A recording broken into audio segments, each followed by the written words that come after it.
মুহাম্মাদুর রাসূলুল্লাহ সাল্লাল্লাহু আলাইহি ওয়াসাল্লাম বলেন, একজন মানুষ যখন দুনিয়াতে জন্মগ্রহণ করবে, এই মানুষটার উপরে আমার আল্লাহ পাক রব্বুল আলামিন ইসলামের 5টা স্তম্ভ ফরজ করে দিয়েছে।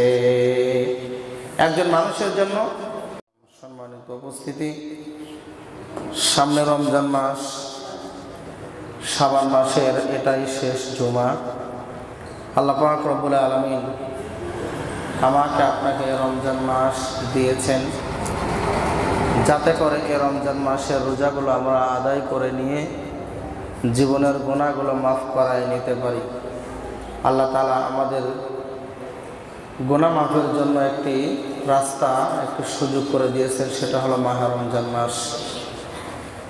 যে রমজান মাস শুধুমাত্র এটা আমাদের জন্য ফরজ নয়, এটা যুগে যুগে অন্য অন্য নবী রাসূলদের উপরেও যেটা আল্লাহ রাব্বুল আলামিন ফরজ করেছিল, এই রমজান শুধু আমাদের জন্যই ফরজ নয়, আল্লাহ পাক রব্বুল আলামিন যুগে যুগে অন্য অন্য নবী রাসূলদের উপরও ফরজ করেছিল। আল্লাহ তাআলা এই জন্য বলেন যে ইয়া আইয়ুহাল্লাযীনা আমানু কুতিবা আলাইকুমুস সিয়ামু কামা কুতিবা আলাল লাযীনা মিন ক্বাবলিকুম লাআল্লাকুম তাত্তাকুন। আল্লাহ সুবহানাহু ওয়া তাআলা বলেন যে আমি ঈমানদার যারা, সে ঈমানদারদেরকে আল্লাহ তাআলা ডাক দিয়ে বলে ইয়া আইয়ুহাল্লাযীনা আমানু, হে ঈমানদারেরা, আমি আল্লাহ তাআলা তোমাদের উপরে রমজান রোজাকে ফরজ করেছি যেমনভাবে ফরজ করেছিলাম তোমাদের পূর্ববর্তীগণের উপরে। শুধু তাই নয়, আল্লাহ তাআলা বলেন যে লাআল্লাকুম তাত্তাকুন, যাতে তোমরা তাকওয়া অর্জন করতে পারো, সেই জন্যই আমি আল্লাহ তাআলা রোজা দিয়েছি। সাওম শব্দের আবেদনের অর্থ হলো বিরত থাকা।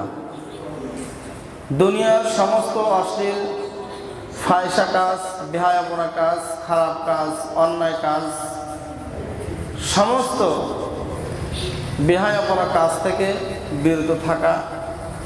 এর পাশাপাশি দিনের বেলায় হালাল স্ত্রীর সঙ্গে দৈহিক সম্পর্ক থেকে বিরত থাকা এবং আল্লাহ তাআলা অন্য অন্য মাসে যে খাবারগুলো আমার আপনার জন্য দিনের বেলায় খাওয়া জায়েজ ছিল, ওই খাবার আল্লাহ তাআলা দিনের বেলায় রমজান মাসে আমাদের জন্য খাওয়াটা হারাম করে দিয়েছেন, বিরত থাকতে বলেছেন।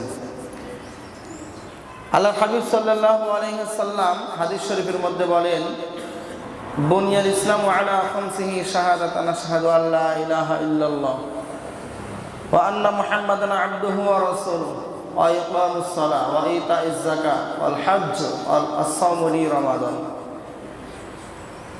বিশ্বনবী মুহাম্মদুর রাসূলুল্লাহ সাল্লাল্লাহু আলাইহি ওয়াসাল্লাম বলেন,